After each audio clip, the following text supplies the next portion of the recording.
Anong mensahe ang kailangang marinig ng mga Virgo mula sa July 21 to 27, 2024? Weekly reading nga pala to. Kung hindi man mag-resonate o tumama sa inyo itong magiging reading, baka tumama o mag-resonate sa someone na kakilala nyo o malapit sa inyo. Pwede nangyari na o mangyayari pa lang. May gender na lalabas, baka lang, mamaya. Kung hindi fit sa sitwasyon nyo, kalimutan nyo na. Huwag nyo na pansinin. Pwede rin naman gawin nyo na lang energy. So, masculine o feminine energy. O, pwede rin ganito. Yung babae, siya yung introvert at yung lalaki, siya yung extrovert. So, kayo nang bahala. Okay? Kung ano gusto nyo.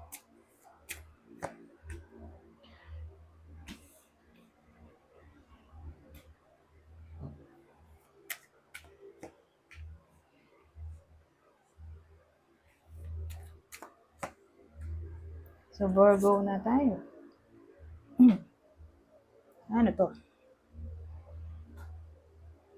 Ito maganda success. Ito, sabi, para siyang pag-overcome ng trial. Pero,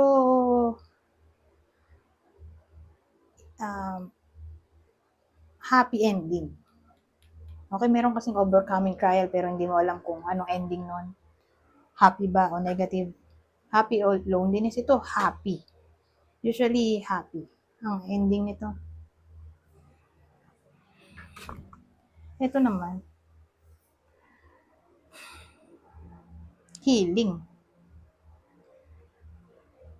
Ito rin overcoming hardship. Parang ito rin. Pero ito, happiness ang result. Ito, hindi natin alam kung ano kalalabasan nito.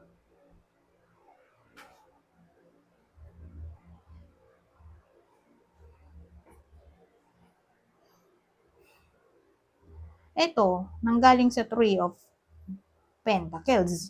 Kasi yung mga nandun sa Three of Pentacles, mga yun nag-uusap. Parang collaboration, di ba? Teamwork. Pinag-uusapan nila ay pag-earn ng money.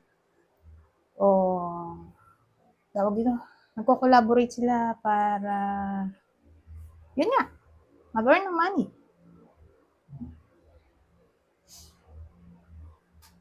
Ngayon, pagdating mo sa Four of Pentacles, nagbunga naman yun. Pwede ka na makapag-save ng money.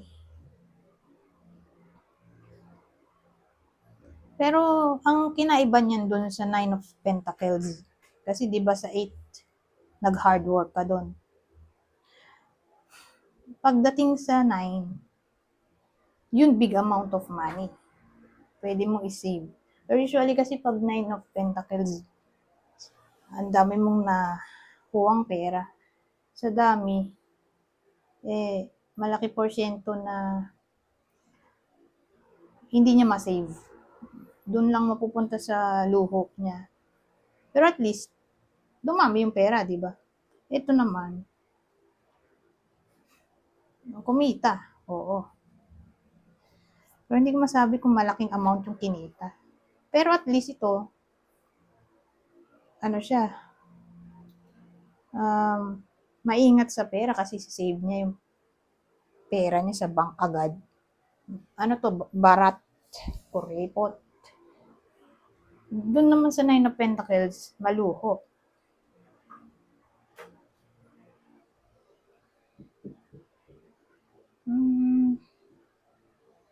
So, ano ngayon to?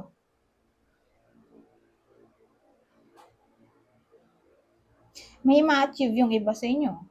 Ayan. Siguro, temporary fame. Alam mo yun, yung nag-viral yung video. Basta temporary. Yun yung naisip ko dito. Kasi success din naman to. Temporary fame. Yung wala kang kasiguraduhan kung forever na ba yung fame na yun. Sa bagay, wala naman talagang forever.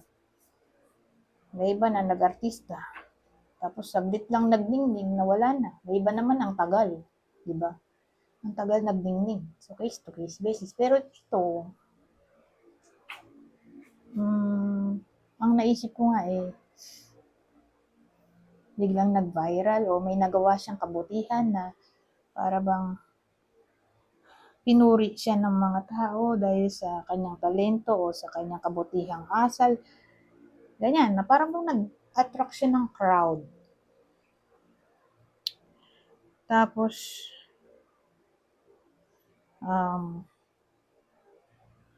nakakuha siya ng pera sa kanila. Sabihin natin donation. So ngayon, ilalagay niya sa bangko yung nakuha niyang pera. Ganon. Yun yung naisip ko dito.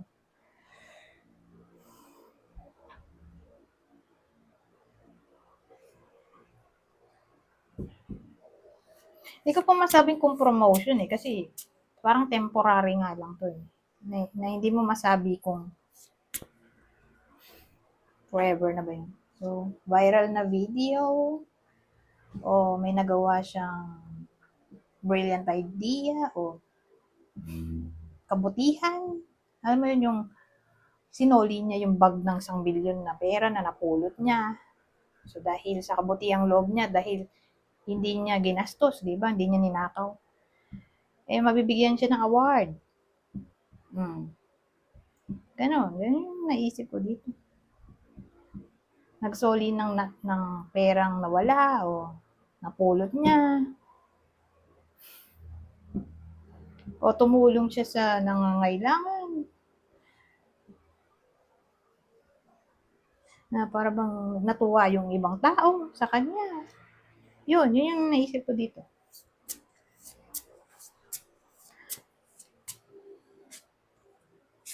So, dito naman. Pleasant letter. Wow, ito maganda. Pleasant na pleasant. Nakakatanggap ang iba sa inyo ng mensahe. Baka promotion na nga to. So, ito hindi pa promotion. Ito promotion na to. Honor success letter. So, para siyang ano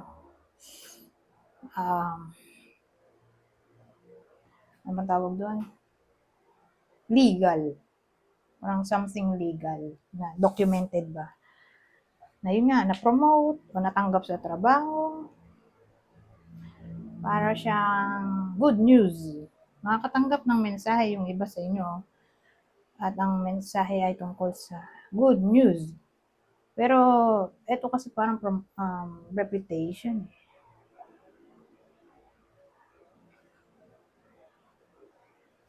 Honor, success.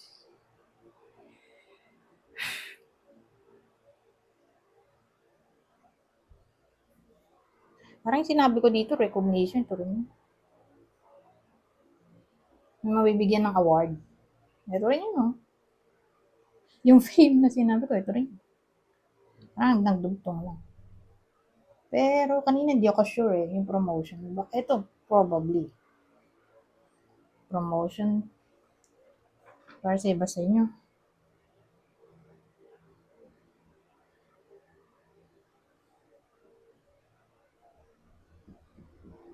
So, asahan natin na yung iba sa inyo makakatanggap ng magandang balita. Okay? Mensahe ko parang sulat. Kasi may sulat dun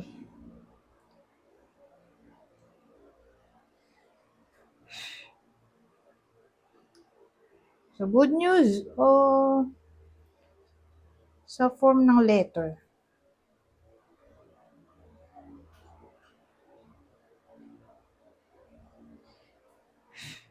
Nanisip ko, all kinds na ba ng to? Communication. Malaki chance typewritten. O sulat kamay. O digital written. So, chat, email, text. Doon matatanggap yung anything na may kinalaman nga sa award, reward, good news in general.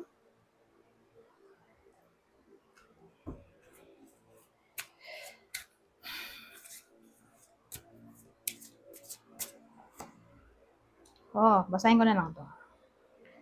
Past lives. We reunite with all loved ones over and over again through many different lives.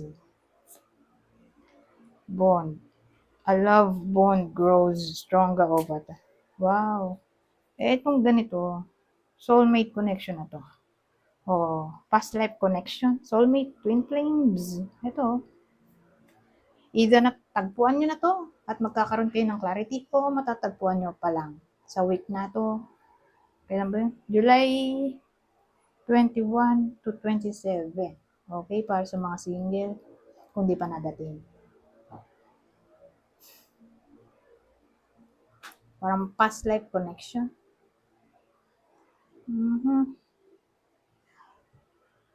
So, kung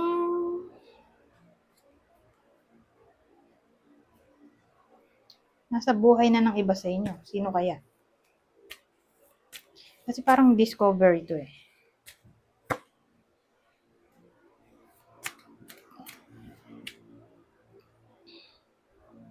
Past life connection, hindi naman necessarily love relationship agad pag bond o band.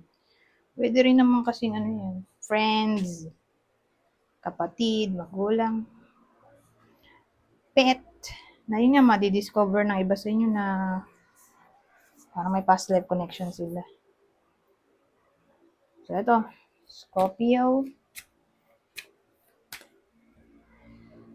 Cancer. Ngayon, kung darating pa lang, sino kaya? Cancer ulit. Cancer. Oh, wow. Cancer. Tatlong cancer ah.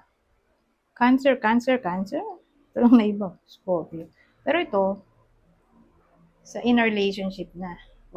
Marriage. Relationship, marriage, dumating na. Ito, sa darating pa lang. So, new love interest. Siya yung pwedeng, pwedeng may past life connection sila. Twin flame, soulmate.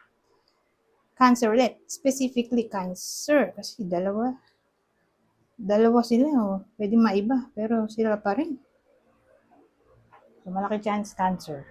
Anyways, hanggang dito na lang. Goodbye.